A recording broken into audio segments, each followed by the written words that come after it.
Salve, salve, rapaziada, beleza? Saudações tricolores. Rapaziada, pra quem ainda não me conhece, me chamo Renan. Esse aqui é o canal Clubista FFC. A gente veio falar só de Fluminense, a gente é clubista mesmo, como diz o nome, e aqui só falamos de Fluminense. E se o assunto de outros clubes abordar o Fluminense, a gente também vai comentar. Temos assunto no dia de hoje, notícia sobre SAF, Lauro Jardim falando sobre SAF, ele que não para de falar sobre SAF, cada dia, cada mês aí ele solta alguma coisinha aí. Às vezes não é nem notícia, mas ele solta como se fosse algo surpreendente, não é. Mas dessa vez tem novidade na área. É, Tem jogador chegando no Rio de Janeiro hoje, o Igor Rabelo, que vai chegar para somar. Tem um jogo de amanhã, então temos muita coisa para falar no dia de hoje e espero que a gente consiga abordar todos os assuntos de forma bem rápida aqui. Mas antes de mais nada, deixe o seu like, se inscreva no canal e dê a moral pro amigo que está começando mais um vídeo do Clubista FFC. Vambora!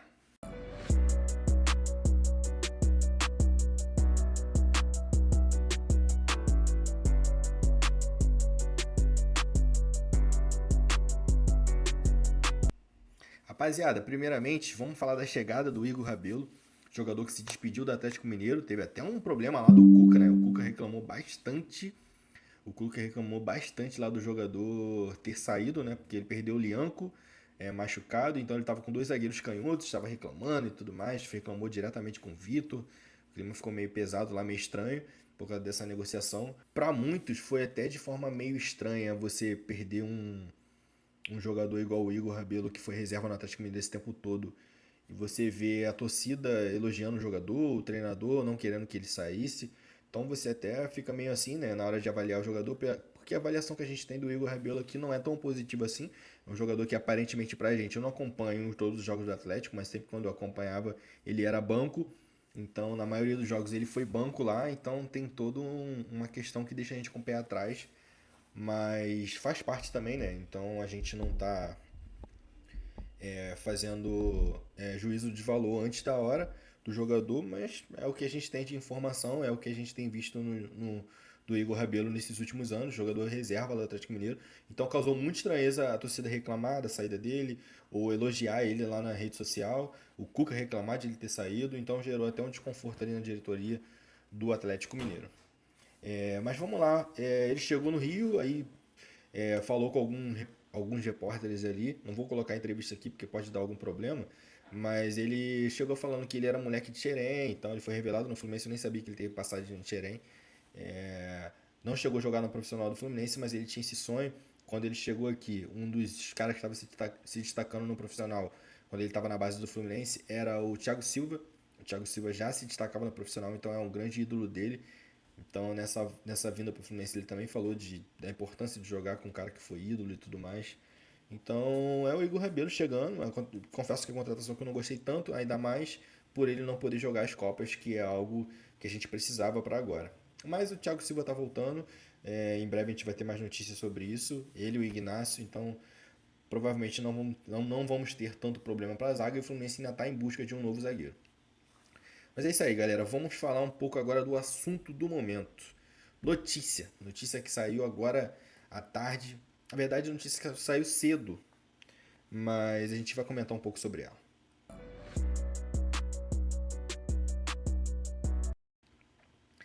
SAF no Fluminense, galera. O Lauro Jardim informou hoje, essa umas 11 horas da manhã por aí, eu não lembro a hora exatamente, que o Fluminense tinha recebido uma proposta de SAF, né, para compra do clube, de 60%, e o clube aceitou essa proposta. E é num grupo formado por tricolores, onde é encabeçado pelo André Esteves.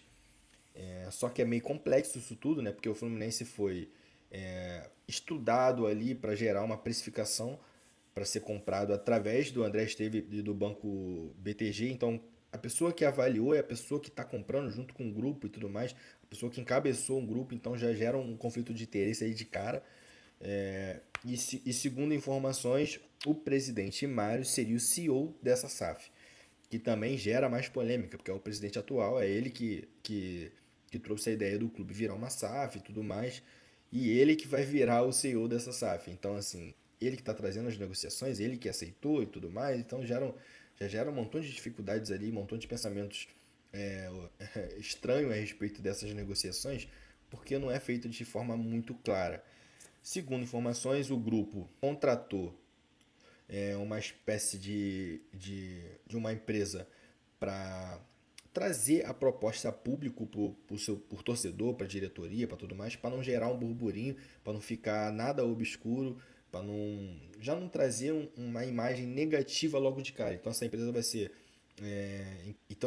vai ser responsável por trazer a proposta a público para os sócios, os torcedores avaliarem e ver se o que é melhor para o Fluminense e tudo mais. Aqueles que são sócios vão poder votar ali e já deixar bem claro os seus desejos, se quer ou não, e a torcida ali, através da rede social, a manifestação por todos os lados, vai indicar o que ela acha que é o melhor para o clube. Então essa informação tem que ser bem explicada, bem elaborada para o torcedor entender da melhor forma possível. Então eles contrataram uma empresa específica para isso. Mas o que eu quero dizer com essa questão? Eu ainda não sou nem contra e nem a favor. Eu tenho pontos contras e tenho pontos contrários e pontos favoráveis à SAF. Só sei que o mercado tem ficado muito complicado. Você vai comprar qualquer jogador hoje em dia, são tudo caro. Você vê as compras que o Fluminense fez, Soteldo, Canobi, são jogadores que não são de alto padrão. E mesmo assim, o que a gente gastou nesses jogadores foi um valor muito exorbitante. Então, você ter jogadores que não te entregam nível A e você ter um custo de jogador de nível A nesses jogadores já mostram que quando você vai comprar um jogador que está extra classe, bem acima, você não vai ter condições de comprar. Então, você ter um aporte financeiro, você ter um grupo ali por trás que vai embarcar financeiramente e vai ajudar o clube, é perfeito. Porém, eu não sei se eu tenho medo desse grupo tá com. Porque são bilionários, na verdade, né, gente? Então, esses caras não jogam dinheiro fora. Esses caras não estão aqui querendo comprar o Fluminense para pegar e falar assim: não, eu tenho muito dinheiro, eu amo o clube e vou aqui torrar dinheiro pro Fluminense ser campeão das melhores competições e tudo mais, montar excelentes times. Não, milionário não rasga dinheiro. Então, o cara suou para chegar no nível onde ele chegou de dinheiro. Então, ele não vai chegar e vai simplesmente torrar o dinheiro dele num clube de futebol, por mais que ele ama, por mais que ele seja apaixonado, que eu nem quero fazer juízo de valor se ele é mesmo apaixonado ou não. Eu tenho a minha opinião, eu acho que não é tanto, mas assim, não cabe agora ficar julgando isso. Mas só sei que ele está aproveitando de um momento ali, ele estudou o clube, ele sabe de onde ele está se metendo. O Fluminense tem um poder de arrecadação muito grande com o Xerém, eu não sei se o Xerém vai estar envolvido nessa situação, mas na compra de jogadores e de venda de Xerém, eu acho que é um atrativo muito grande você ter jogadores ali em Xerém que possam sair com valores muito maiores do que já estão saindo. Então, assim, o ideal seria você ter os caras dispostos a investir no clube e esses caras dispostos também a eles recuperarem o dinheiro, tudo bem, tá tudo certo.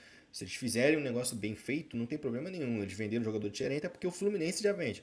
Só que vender com valor maior e tal, e trazer jogador para reposição, para fazer um campeonato ali digno da camisa do Fluminense, de conquistas e tudo mais, eu não vejo problema nenhum. O problema é esses caras só visar o lado financeiro. Então, assim, pegar as joias que o Fluminense revela anos após anos e vender, e não montar time maravilhoso, não montar time competitivo para disputar com os altos times do Brasil e acabar só lucrando com isso e tal, e tentar vender o clube mais para frente. Então eu não quero isso pro meu clube. Então, assim, eu tenho que entender qual é o tipo de proposta, qual é o tipo de SAF.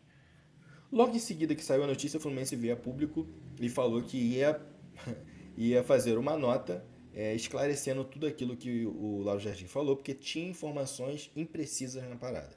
Então, assim, a primeira ele veio e falou assim: ó, não é isso, e a gente vai fazer uma nota explicando o que aconteceu. Só que o Fluminense não fez a nota para admitir a informação toda. O Fluminense fez a nota para esclarecer alguns pontos. Então, assim, a informação é verídica, realmente existe essa transformação do clube em SAF já bem perto ali de acontecer. Eu acho que a proposta chegou, mas o clube falou que a proposta ainda não chegou. E não cabe a ele aceitar ou não proposta nenhuma, porque não é assim, os caras enviam a proposta, a Fluminense aceita. Não, quem tem que aceitar são sócios através de uma reunião, de uma assembleia e tudo mais, através de votação que vai escolher o que é melhor para o Fluminense. Não o clube já escolher através dessa diretoria se vai vender ou não. Então o Fluminense esclareceu esse ponto e disse que quando chegar a proposta, ele vai trazer a público essa proposta. Eu acredito que até mês que vem essa proposta seja elaborada ali da forma bem tranquila para a compreensão do torcedor. Espero que seja assim, de forma bem clara, para aí a gente entender. Ah, é isso aqui. A gente vai comprar 60%, o valor é tanto e tal. Por enquanto, o Fluminense falou que não existe proposta, então não tem número palpável para a gente imaginar. O Fluminense está sendo vendido por quanto? Os caras vão investir tanto no futebol. É isso, isso e isso. Então, assim, a gente precisa entender o que vai acontecer para julgar se é favorável ou não. A minha opinião é que o Fluminense precisava desse dinheiro novo entrando, com pessoas capacitadas.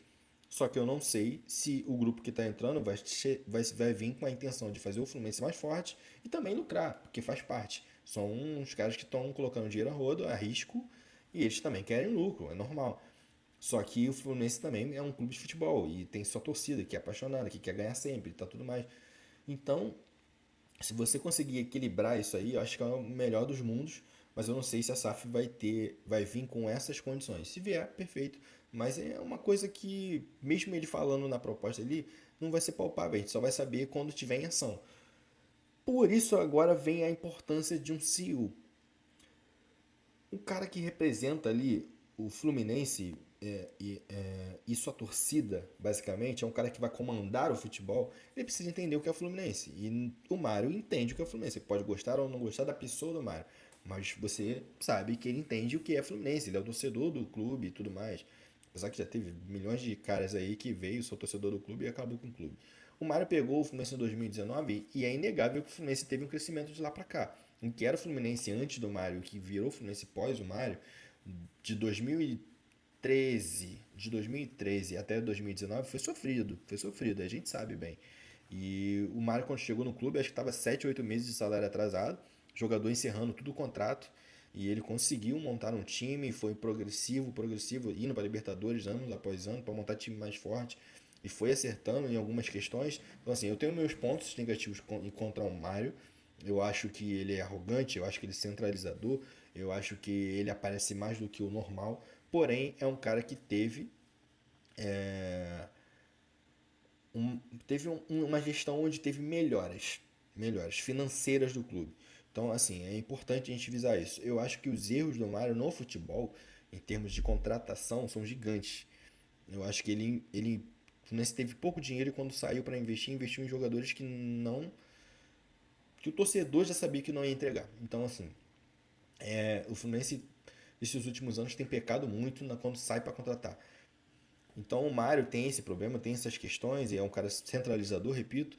Então eu não sei se o Mário seria a pessoa ideal para fazer esse papel, só sei que o Mário entende de Fluminense como ninguém. Então assim, eu tenho medo de ver um cara de gravata e terno ali, super estudado, um cara que entende muito de empresa, mas não entende nada de campo, não entende nada de bola, não entende nada do clube, do Fluminense em si. Então é meio complicado. Então assim, talvez o Mário, sendo CEO, não seja os piores dos mundos assim não. Talvez seja uma coisa mais legal de ser, porque é um cara que já conhece, já está no meio e sabe o processo que o Fluminense está caminhando. Então é um cara que vai ter dinheiro, um cara que vai ter um contexto todo ali para ele fazer um excelente trabalho junto com a SAF, junto com esse grupo. Então assim, vamos ver cenas do próximo capítulos. Daqui para frente vai sair coisas. Amanhã é dia de jogo, o Fluminense precisa se classificar, é um jogo difícil, é um jogo complicado, então vamos ver o que a gente é, vai reservar no dia de amanhã para a gente trazer mais informações, falar um pouco mais sobre isso. Mas eu acredito que amanhã não deva sair mais nada. Talvez para a semana que vem ou então para mês que vem as coisas já começam a andar de forma mais séria em relação à SAF. Beleza, rapaziada? Então, tamo junto, até a próxima e valeu!